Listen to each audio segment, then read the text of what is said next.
Today in the grain market, soybeans were lower. That little news left the futures kind of adrift, and the bulls that drove the futures higher last week just kind of ran out of inspiration. So we've got to wait till next week to see if we can get anything back. Right now, the CVOL has dropped really across the complex for soybeans, where the futures are at 20%, the soybean oil is 28.5, and the meal is 27.4. So they've dropped below that 30% mark as well. It just means that we're kind of consolidating a little bit.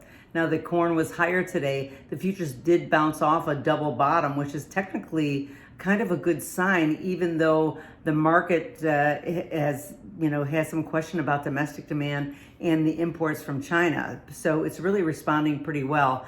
And the market maybe just likes that $6 level. The CVOL for corn right now is at 28.2%, so relatively strong.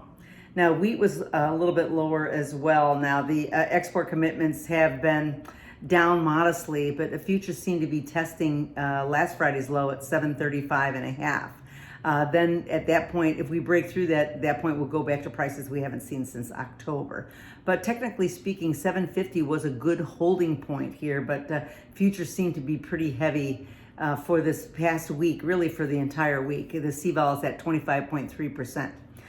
Open interest is in the soybeans right now is really at a higher level. So the option open interest, $14, $14.40, those were the big numbers. In corn, $6 and $6.50 were also the big numbers. So everything's like a little bit higher. Wheat was at $8, $8.50. $9 really has the biggest open interest. Even with Kansas City, $9 has the biggest open interest. So it's really difficult to kind of hang on to this.